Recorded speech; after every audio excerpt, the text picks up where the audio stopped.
Hello दोस्तों, welcome back to my YouTube channel. आपका मेरे यूट्यूब चैनल में बहुत बहुत स्वागत है। मैं भूपेंद्र आपका अपने यूट्यूब चैनल में बहुत बहुत स्वागत करता हूं। तो गाइस, जैसे कि आप सभी को पता है कि मेरी भारत की नदियां जो है यहाँ पर कंटिन्यूस चल रही हैं और उन भारत की नदियों से मैंने एक वीडियो आपको ऑलरेडी प्रोवाइड करा दिया है। ये मेरा यहाँ पर सेकेंड वीडियो होगा, जिससे कि मैं भारत की नदियों के बारे में आपको बताऊँगा।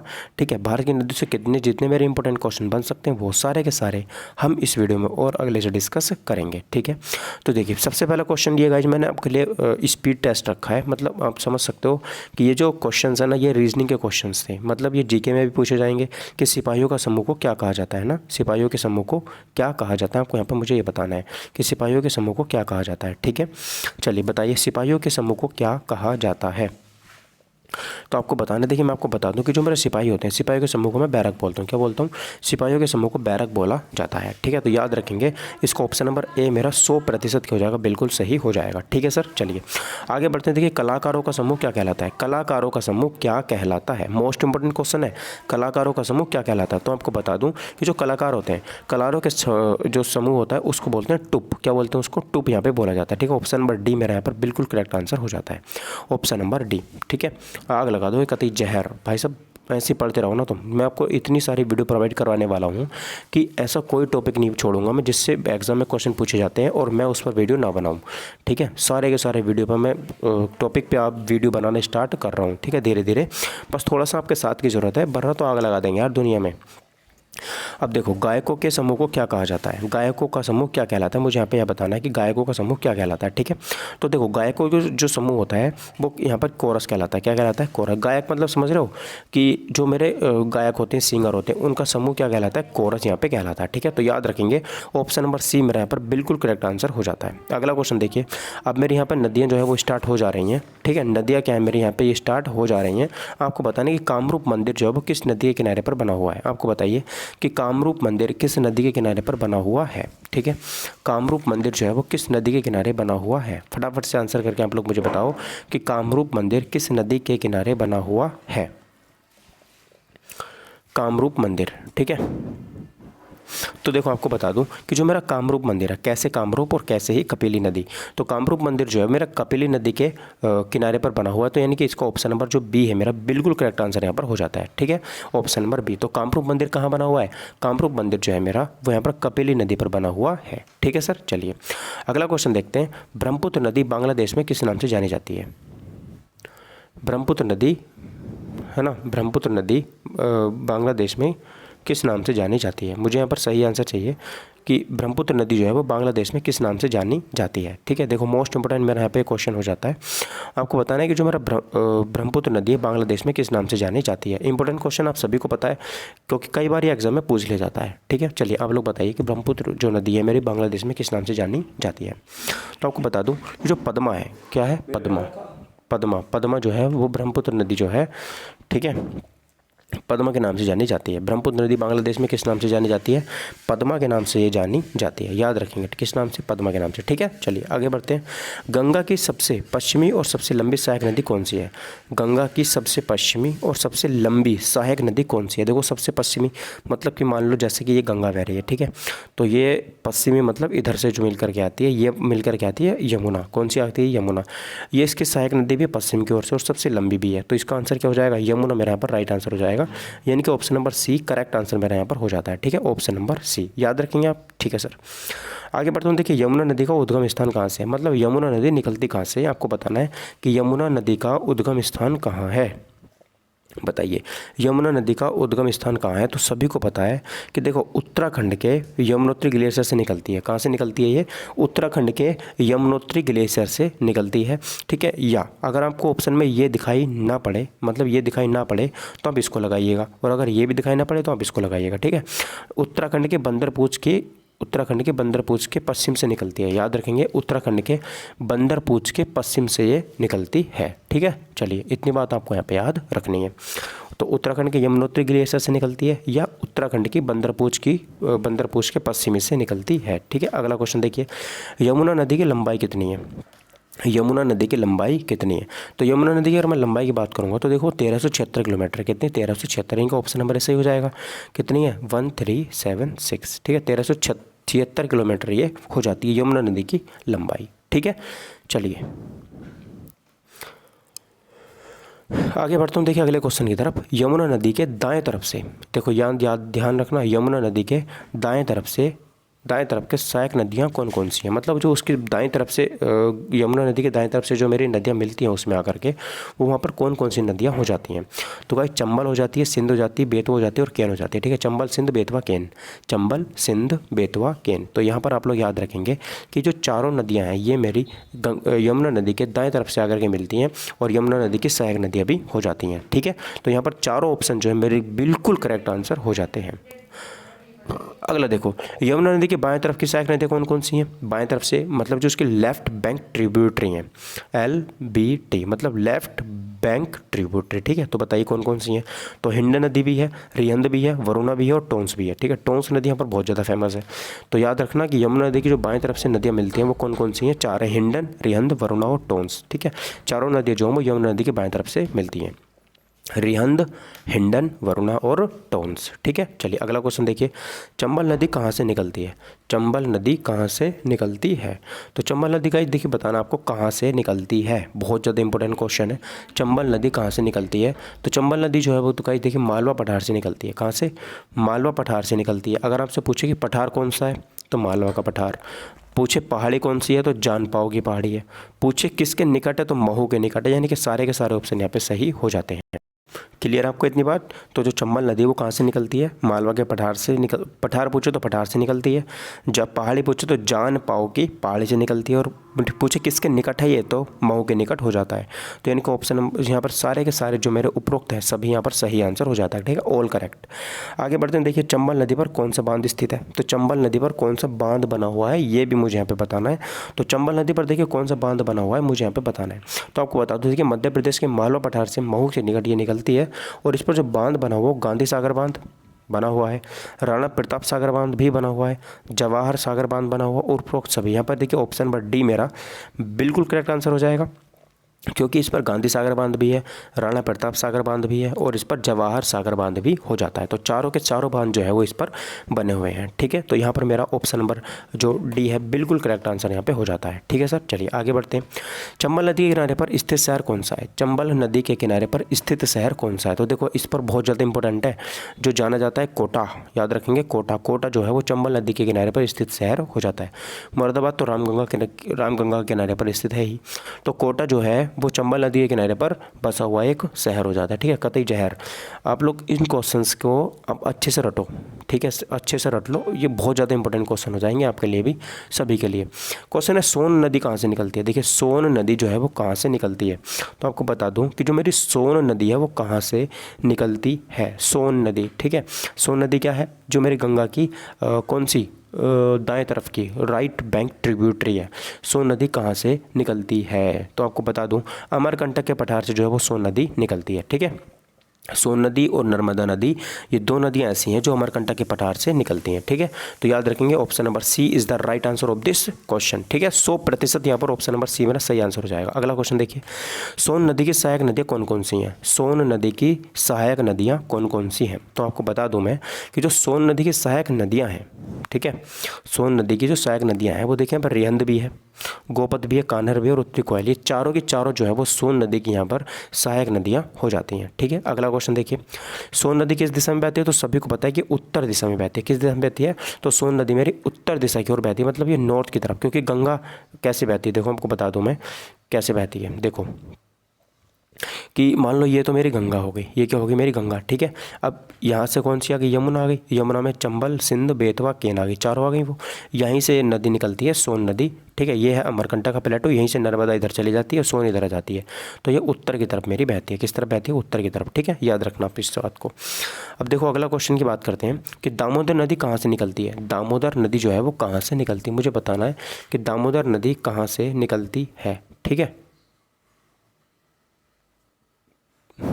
दामोदर नदी कहाँ से निकलती है, फटाफट से आंसर आप मुझे करके बताओ कि दामोदर नदी कहाँ से निकलती है।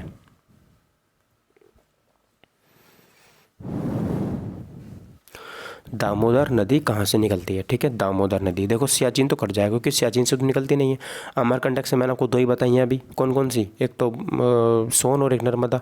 दक्कन के पठार और छोटानागपुर पठार, दो ऑप्शन यहाँ पर आपको बताना है कि दामोदर नदी कहाँ से निकलती है। तो दक्कन भी काटो और यहाँ पर छोटानागपुर पठार मेरा सही आंसर हो जाएगा कि जो मेरी दामोदर नदी है वो कहाँ से निकलती है, छोटे नागपुर के पठार से निकलती है, ठीक है। तो ऑप्शन नंबर डी मेरा बिल्कुल करेक्ट आंसर यहाँ पर हो जाता है 100%। अगला क्वेश्चन देखिए, दामोदर नदी की सहायक नदियाँ कौन कौन सी हैं, ठीक है। दामोदर नदी की सहायक नदियाँ कौन कौन सी हैं, ठीक। दामोदर नदी की सहायक नदियाँ कौन कौन सी हैं, आपको यहाँ पर कमेंट करके आंसर बताना है कि दामोदर नदी की सहायक नदियाँ कौन कौन सी हैं। तो देखो, जमुनिया, बोकारो, बराकर और कोलार, ये चारों की चारों जो है वो दामोदर नदी की सहायक नदियाँ हो जाती हैं, ठीक है। जमुनिया, बोकारो, बराकर और मेरा कोलार, ये चारों की चारों जो है वो दामोदर नदी की सहायक नदियाँ हो जाती हैं। क्लियर है सर आपको, ओके। अगला देखिए, दामोदर नदी से कौन सी नहर निकलती है, ये इंपॉर्टेंट क्वेश्चन है, इस पर आप स्टार लगा लो, ठीक है। दामोदर नदी से कौन कौन सी नदी निकलती, कौन सी नहर निकलती है, तो एडम नहर जो है यहाँ से निकलती है। कौन सी नहर निकलती है, एडम नहर यहाँ से निकलती है, ठीक है। कौन सी नदी निकलती है, एडम नहर निकलती है नहर। और ये कब निकलती, कब निकली, तो 1938 में, 1938 में ये जो मेरी नहर थी ये यहाँ से निकली थी दामोदर नदी से। नाम क्या है इसका, एडन नहर। क्या नाम है इसका, एडन नहर, ठीक है। चलिए आप इतनी बात याद रखेंगे, क्लियर है आपको इतनी बात, ठीक है सर। आगे बढ़ते हैं, देखिए अगले क्वेश्चन की तरफ। अगला क्वेश्चन मेरा क्या हो जाएगा, देखो अगला क्वेश्चन देखिए क्या है मेरा। अगला क्वेश्चन ये है कि तिलैया बांध किस नदी पर बना हुआ है ना। तिलैया बांध किस नदी पर बना हुआ है, तो तिलैया बांध किस नदी पर बना हुआ है, ये मेरा इंपॉर्टेंट क्वेश्चन हो जाता है बहुत ही ज़्यादा। आपको बताना है कि तिलैया बांध किस नदी पर बना हुआ है ना। तिलैया, तो देखो तिलैया बांध जो है मेरा बराकर नदी पर बना हुआ है। किस नदी पर बना हुआ है, ये बराकर नदी पर बना हुआ है तिलैया बांध, ठीक है। तिलैया बांध कहाँ पर बना हुआ है, तो बराकर नदी पर ये बना हुआ है। अगला क्वेश्चन देखिए, पचेत हिल बांध, जो मेरा पचेत हिल बांध है ये किस नदी पर बना हुआ है, तो ये दामोदर नदी पर बना हुआ है। किस नदी पर, दामोदर नदी पर बना हुआ है। और दामोदर नदी निकलती कहाँ से है, तो दामोदर नदी जो है मेरी ये छोटे नागपुर के पठार से निकलती है। और ये किसकी सहायक नदी है, हुगली की सहायक नदी हो जाती है, ठीक है। और दामोदर की सहायक नदी कौन सी हो जाएगी, तो बाराकर नदी यहाँ पर हो जाती है, ठीक है। चलो अगला क्वेश्चन देखो, गोमती नदी कहाँ से निकलती है, तो गाइस गोमती नदी किनारे पर बहुत ज़्यादा प्रसिद्ध शहर स्थित है जिसका नाम है कौन सा, क्या, लखनऊ। लखनऊ किस नदी किनारे पर बसा हुआ है, गोमती की नदी, गोमती नदी किनारे पर, ठीक है। और आपको बताना है कि जो गोमती नदी है वो कहाँ से निकलती है। गोमती नदी का उद्गम स्थान कहाँ है, तो देखिए फुल्लर झील पीलीभीत से निकलती है, यूपी में। फुल्लर झील पीलीभीत से ये निकलती है जिसका नाम हो जाता है गोमती नदी, ठीक है। गोमती नदी कहाँ से निकलती है, तो ये फुल्लर झील से निकलती है। अगला क्वेश्चन देखिए, गंगा की ऐसी कौन सी सहायक नदी है जिसका उद्गम मैदानी क्षेत्रों में होता है, बताओ। गंगा की ऐसी कौन सी सहायक नदी है जिसका जो उद्गम है ना वो मैदानी क्षेत्रों से होता है। जिसका उद्गम कहाँ से होता है, तो मैदानी क्षेत्रों से उसका उद्गम होता है। तो देखो कहाँ, कौन सी है वो यहाँ पर कौन सी नदी हो जाएगी, गोमती नदी, यमुना नदी, सोन नदी, या फिर मेरी इनमें से कोई नहीं। तो देखो आपको बता दूं कि मेरी यहाँ पर गंगा की एकमात्र ऐसी नदी है जो गोमती नदी है। ये कहाँ, कैसे ये मेरी कहाँ से निकलती है, पीलीभीत से निकलती है। पीलीभीत में कोई पहाड़ वहाड़ नहीं है, सीधी निकलती है और आराम से धरातल पर बहती है, ठीक है, क्षैतिज पर बहती है। महानंदा नदी कहाँ से निकलती है, बताइए महानंदा नदी कहाँ से निकलती है। तो महानंदा नदी गाइज ये कहाँ से निकलते हैं आपको बताना है। देखो महानंदा नदी जो है वो मेरी पश्चिम बंगाल में दार्जिलिंग की पहाड़ियाँ हैं। कहाँ है, पश्चिम बंगाल में क्या है, दार्जिलिंग की मेरी पहाड़ियाँ हो जाती हैं, वहाँ से ये निकलती है, ठीक है। बहुत बढ़िया, ठीक है, बहुत ही बढ़िया गाइज। महानंदा नदी कहाँ से निकलती है, तो दार्जिलिंग की पहाड़ियों से ये निकलती है। कहाँ से, दार्जिलिंग की पहाड़ियों से निकलती है, ठीक है। चलिए अगला क्वेश्चन देखते हैं, सिंधु नदी किस झील से निकलती है। सिंधु नदी जो है वो किस झील से निकलती है, बच्चे को इसका आंसर पता है, तिब्बत की मानसरोवर झील से। कहाँ से, तिब्बत की मानसरोवर झील से ये निकलती है। अगर आपसे पूछ ले किस पर्वत से निकलती है, तो सर कैलाश पर्वत से निकलती है। अगर आपसे पूछ ले कि किस ग्लेशियर से निकलती है, तो चेमा युंगडुंग ग्लेशियर से निकलती है। यानी कि सारे के सारे जो मेरे ऑप्शन है 100% यहाँ पर सही हो जाते हैं। सिंधु नदी किस पर्वत से निकलती है, तो कैलाश पर्वत से निकलती है। सिंधु नदी किस झील से निकलती है, तो तिब्बत की मानसरोवर झील से निकलती है। सिंधु नदी किस ग्लेशियर से निकलती है, तो चेमा युंगडुंग ग्लेशियर से ये निकलती है। क्लियर है, चलिए आगे बढ़ते हैं। सिंधु नदी भारत में प्रवेश कहाँ से करती है। सिंधु नदी जो है वो भारत में कहाँ से प्रवेश करती है, तो देखो दम चौक से भारत में प्रवेश करती है। ये कहाँ से, दम चौक से यहाँ पे ये प्रवेश करती है और चिल्लास से बाहर निकल जाती है, ठीक है। आपको पता होगा कि देखो ये मेरा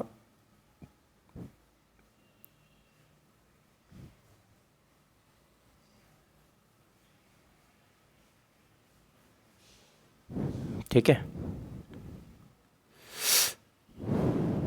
तो ये कुछ इस तरीके से ऊपर भारत की जो मुंडई है, ठीक है। तो देखो यहाँ है कई हमारी मानसरोवर झील, यहाँ से ये निकलती है इस तरीके से। तो ये वाला जो स्थान है ये मेरा दमचौक है, और ये वाला जो स्थान है ये मेरा कौन सा है, चिल्लास हो जाता है। तो यहाँ पर ये निकलती है, ठीक है।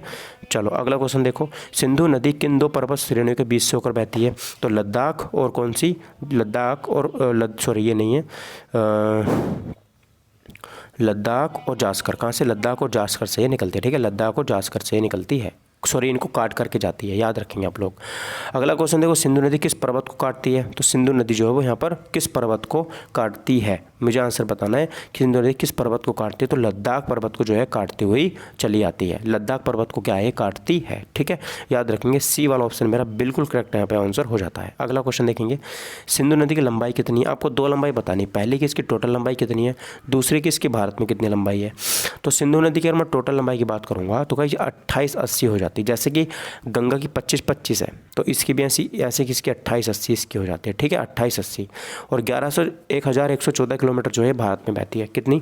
1114 किलोमीटर ये भारत में बहती है, ठीक है, सिंधु नदी। आपको इतनी बात यहाँ पे याद रखनी, क्लियर है सर। देखो अगला क्वेश्चन की तरफ मूव करता हूँ मैं। तिब्बत में सिंधु को किस नाम से जाना जाता है? आपको बताना है कि तिब्बत में सिंधु नदी को किस नाम से जाना जाता है। तो गाइस तिब्बत में जो है वो सिंधु नदी को किस नाम से जाना जाता है, यहाँ पर बात करूँगा तो किस नाम से जाना जाएगा, तो यहाँ पर सिंगी खंबा के नाम से जाना जाता है, ठीक है। तिब्बत में सिंधु नदी को सिंगी खंबा के नाम से जाना जाता है। अगला देखते हैं, सिंधु नदी के दाएं तट पर कौन सा शहर स्थित है, मतलब सीधे हाथ पर। तो यहाँ पर जो है लेह जो है ना, लेह ये सिंधु नदी के तट पर स्थित है, ठीक है। अगला क्वेश्चन देखिए, सिंधु अपना जल कहाँ गिराती है? तो सभी को पता है कि ये कहाँ पर गिराती है, अरब सागर में गिराती है। कहाँ पर गिराती है? सिंधु अपना जल जो है वो अरब सागर में जाकर के गिरा देती है, ठीक है। चलो अगला देखो, इंपॉर्टेंट क्वेश्चन है, पंच नदियाँ किन नदियों के मिलने से बनती है? तो देखो ये पांचों नदियाँ दे रखी हैं, झेलम, चिनाब, रावी, सतलुज और व्यास। ये चुप मेरी पांचों नदियाँ हैं। इन पांचों नदियों के मिलने से मेरा पंचनद का निर्माण होता है। किसका? पंचनद का निर्माण होता है। पंचनद नदियाँ कहाँ एक स्थान पर मिलती हैं? तो गाइस वो यहाँ पर पाकिस्तान का मिठानकोट, ठीक है, याद रखेंगे। पाकिस्तान का जो हमारा मिठानकोट है ना, वहाँ पर ये पंचनद नदियाँ आपस में आकर के मिलती हैं, ठीक है। देखो मैं आपको समझा देता हूँ थोड़ा सा। यहाँ से मेरी आई सिंधु नदी, ठीक है, ये आई मेरी चिनाब, ये कौन सी है, झेलम आई, झेलम में आई चिनाब, ठीक है, और ये आई चिनाब, और यहाँ से एक नदी निकल के आती है व्यास, और ये आती है सतलुज, ठीक है। ये भी आकर चिनाब में मिल जाती है। कितनी हो गई है? 1 2 3 4 हो गई है ना, एक और बची है मेरी, हाँ। तो ये अब 5 सिंधु। तो देखो ये यहाँ पर जो मिलती है ना, ये वाला स्थान जो है, ये वाला मिलने वाला स्थान, यही स्थान है मेरा पाकिस्तान का मिठानकोट। कौन सा? पाकिस्तान का मिठानकोट, ठीक है। चलिए अगला क्वेश्चन देखिए, सिंधु नदी का मुहाना कहाँ पर है? मुहाना मतलब ये कहाँ गिराती है अपना जल? तो अरब सागर, मैंने आपको बता ही दिया है, ठीक है। चलो अगला, सिंधु नदी समझौता कब हुआ था? तो 1960 में हुआ था। सिंधु नदी समझौता कब हुआ था? तो 1960 में हुआ था। सिंधु नदी समझौता कब हुआ था? 1960 में हुआ था, ठीक है। सिंधु नदी की सहायक नदियों में से कौन कौन सी नदी भारत में अपना जल गिराती हैं? भारत में अपना जल गिराती हैं, मतलब इसकी छः नदियाँ हैं ये, है ना। कितनी नदियाँ? 6।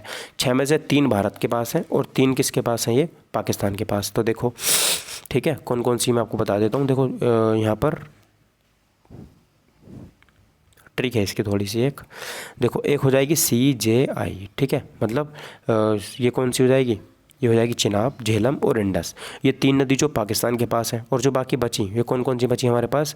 एक ब्यास, रावी और सतलुज। तो ये 3 नदी जो हैं ये मेरी भारत के पास जल लेकर के आती हैं, यानी कि ऑप्शन नंबर ए मेरा पर बिल्कुल करेक्ट आंसर हो जाता है, ठीक है। अगला देखो, सिंधु नदी पर कौन सी परियोजना बनी हुई है? तो सिंधु नदी पर कौन सी परियोजना बनी हुई है? ये नहीं है, ये नहीं है, तो एक ही बचता, निम्मो बाजगो परियोजना। कौन सी? निम्मो बाजगो परियोजना सिंधु नदी पर बनी हुई है, निम्मो बाजगो परियोजना। क्लियर है आपको इतनी बात? चलिए, झेलम नदी कहाँ से निकलती है? तो झेलम नदी देखिए, आपको बताना है झेलम नदी कहाँ से निकलती है ना। झेलम नदी जो है वो कहाँ से निकलती है, बहुत ज़्यादा इंपॉर्टेंट क्वेश्चन है। झेलम नदी कहाँ से निकलती है? ओके, तो झेलम नदी जो है देखिए वैरीनाग स्थान से, कहाँ से? स्थान का अगर नाम पूछेगा तो वैरीनाग, जगह पूछेगा तो कौन सी हो जाएगी? श्रीनगर, और झील पूछेगा तो शेषनाग झील। तो सिंधु नदी कहाँ से निकलती है? सिंधु नदी कहाँ से निकलती है? तो मुझे यहाँ पर बताना है, सिंधु नदी जो यहाँ पर निकलती है ना, वो निकलती है कहाँ से? शेषनाग झील से। कहाँ से निकलती है? शेषनाग झील से निकलती है, ठीक है। चलिए अगला क्वेश्चन देखिए, सिंधु की सबसे लंबी सहायक नदी कौन सी है? तो सिंधु नदी की सबसे लंबी सहायक नदी कौन सी है? तो गाइस यहाँ पर चिनाब जो है वो सिंधु नदी की सबसे लंबी सहायक नदी हो जाती है, क्योंकि देखिए ये सिंधु आई और चिनाब मेरी इस तरीके से आती है, इसमें आकर के ब्यास मिलती है, इसमें आकर के आगे आगे सतलुज मिल जाती है, इस तरीके से आकर के मिल जाती हैं। ठीक है। अगला, झेलम नदी पर कौन सी परियोजना बनी हुई है? तो झेलम नदी पर कौन सी परियोजना बनी हुई है? देखो वो मैंने सिंधु पर बताई थी, है ना, बाजुओं करके जो बताई थी, आपको बताना झेलम नदी पर कौन सी परियोजना बनी हुई है। तो तुलबुल परियोजना और उरी परियोजना, ये दोनों परियोजना जो है ये झेलम नदी पर बनी हुई है। ठीक है, चलिए अगला क्वेश्चन देखते हैं। अगला क्वेश्चन देखिए, पाकिस्तान में चुनाव में मिलने से पहले झेलम नदी पर कौन सा बांध बनता है? तो देखो मंगला डैम जो है वो बनता है। कौन सा डैम? मंगला डैम। ये पाकिस्तान में मतलब जाती नहीं है, मिठानकोट तक पहुंचती नहीं है। पहले जिस पर बांध बनाया गया है वो कौन सा बांध है? मंगला बांध हो जाता है। पैनगंगा, वैनगंगा किसकी सहायक नदियां हैं? है ना, वैनगंगा और पैनगंगा। तो किसकी सहायक नदी हो जाएंगी? वैनगंगा और पैनगंगा। Most important question. तो वैनगंगा और पैनगंगा जो है ये मेरी गोदावरी नदी की क्या है? सहायक नदी हो जाती है। अब देखो, गंगा नदी भारत में पवित्र नदी है। गंगा नदी क्या भारत में पवित्र नदी है? ठीक है, तो आपको ये तो गोदावरी नदी को इसकी पवित्रता के कारण दक्षिण भारत की गंगा भी कहा जाता है। ठीक है, सॉरी, कावेरी को कहा जाता है यार, वो गोदावरी को नहीं, है ना। चलो अगला क्वेश्चन देखो, भारत की सबसे लंबी नदी जिसका उद्गम तथा मुहाना दोनों भारतीय क्षेत्र में है, वो कौन सी नदी है? भारत की सबसे लंबी नदी कौन सी नदी है जिसका मुहाना तथा मुहाना दोनों भारतीय क्षेत्र में स्थित है? तो वो यार गाइस यहाँ पर कौन सी हो जाएगी? वो यहाँ पर गोदावरी नदी हो जाती है। गोदावरी नदी का मुहाना भी कहाँ पर है? भारत में ही है, और इसका उद्गम भी कहाँ पर है? भारत में ही है, और भारत की सबसे लंबी नदी भी है। कावेरी नदी का उद्गम स्थान कहाँ से है? मतलब कावेरी नदी कहाँ से निकलती है आपको बताना है। कावेरी नदी का उद्गम स्थान है ना, कावेरी नदी कहाँ से निकलती? तो ब्रह्मगिरी की पहाड़ियों से ये निकलती है। कहाँ से? कावेरी नदी जो है वो ब्रह्मगिरी की पहाड़ियों से ये निकलती है। कहाँ से? ब्रह्मगिरी से। ठीक है, चलो अगला क्वेश्चन देखो, कावेरी नदी जल विवाद मुख्यतः किन दो राज्यों क्षेत्रों में है? मुझे बताना है आपको कि कावेरी नदी जो जल विवाद है वो किन दो राज्यों में हो जाता है। ठीक है, तो यहाँ पर देखो सही आंसर है कर्नाटक तथा तमिलनाडु। कर्नाटक तथा तमिलनाडु, ऑप्शन नंबर डी मेरा यहाँ पर बिल्कुल करेक्ट आंसर हो जाता है। कर्नाटक और तमिलनाडु दो राज्यों के बीच में इसमें जल विवाद क्या है? हुआ है। कृष्णा नदी का उद्गम स्थल किसके समीप है? तो कृष्णा नदी जो निकलती है ना, कृष्णा नदी ये बंगाल की खाड़ी में जाकर गिरती है, ये महाबलेश्वर के समीप से निकलती है, मतलब महाबलेश्वर के पास से ये निकलती है कृष्णा नदी जो है। ठीक है, अगला देखो, इंडो ब्रह्मा क्या है? इंडो ब्रह्मा क्या है? तो इंडो ब्रह्मा एक पौराणिक नदी है। क्या है कि पौराणिक नदी है इंडो ब्रह्मा। अगला देखो, कौन सी नदी भ्रंश द्रोणी से होकर बहती है? तो गाइस नर्मदा नदी जो है वो मेरी भ्रंश द्रोणी से होकर बहती है, मतलब इंग्लिश में अगर बात करूँ तो रिफ्ट वैली से होकर के ये बहती है। ठीक है, निम्न में से कौन सी सबसे अधिक मार्ग परिवर्तित करती है? तो गाइज वो है कोसी नदी, जो बिहार का शोक भी कही जाती है। कोसी नदी जो है वो अपना सबसे ज़्यादा मार्ग परिवर्तित करती है। सोनो नर्मदा नदी कहाँ से निकलती है? तो मैंने आपको पीछे ही बताया था, ये अमरकंटक के पहाड़ से निकलती हैं। ठीक है, तो गाइज देखिए ये था मेरा आज का नदियों से रिलेटेड टॉपिक। और भी अगर नदियों से मुझे क्वेश्चन मिलेंगे तो मैं पार्ट 3 करके उसको अपलोड कर दूंगा, तो आप निश्चिंत रहिएगा। तो thank you for watching my video. Take care, bye bye, जय हिंद, वंदे मातरम। मिलते हैं अगली वीडियो में।